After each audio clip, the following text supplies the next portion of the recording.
what platforms did Spiro Agnew run on during his 1968 campaign?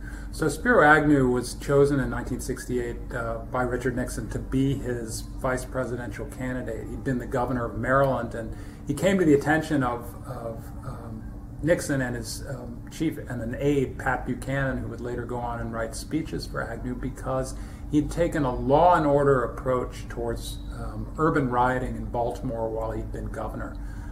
He was able to then campaign around the country as someone who was from suburbia, who loved the Baltimore Colts, who played ping pong, and could really relate to the silent majority in the United States during the late 1960s. He campaigned largely in the South and in the Midwest. He blunted some of the political appeal that George Wallace, who was the third-party candidate running for president, who had been the governor of Alabama, he was able to blunt Wallace's impact in the election. And President Lyndon Johnson at the time said that Agnew was instrumental in helping Richard Nixon win the 1968 election over Hubert Humphrey, because he was able to pull those border states and the southern states along just enough to help Nixon win the election. Okay. What elements of Agnew's rise in the 1960s mirror Trump's rise today? Well, there are a lot of similarities between the rhetoric that Agnew used while he was vice president and the rhetoric that Trump uses today.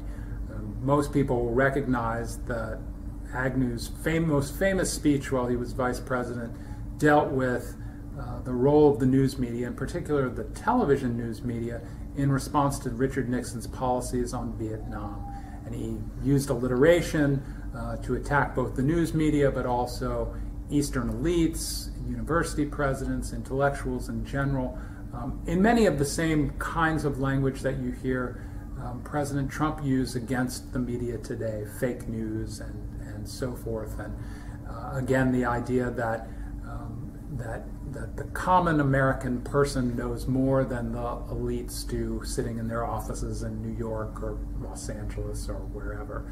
So the media is really the primary place where the two connect, but there are also issues, I think, that connect on questions that have to do with law and order, questions that have to do with race, where the two show real similarities in their rhetoric that show that Agnew was at least a presage to what the kinds of themes that Trump and Pat Buchanan, who again worked with Agnew, talked about during his campaigns for president in 1992 and 96 and 2000.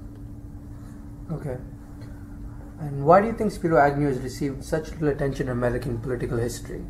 So it's really interesting how Agnew has almost been ghosted out of American political history. A lot of this has to do with his ending, that he was convicted or pleaded no contest to tax evasion in 1973, and then really went off after a brief period of time where he was in the public eye, really disappeared in some respects from American political history. When you read biographies of Richard Nixon, it's often the same 2 or 3 anecdotes that are recycled over and over and over again. And one of the things that my colleagues and I who've written this book about Agnew that will be coming out in the fall of 2019, we've been able to go back through his papers and his archives to show what he was saying and why he was saying it.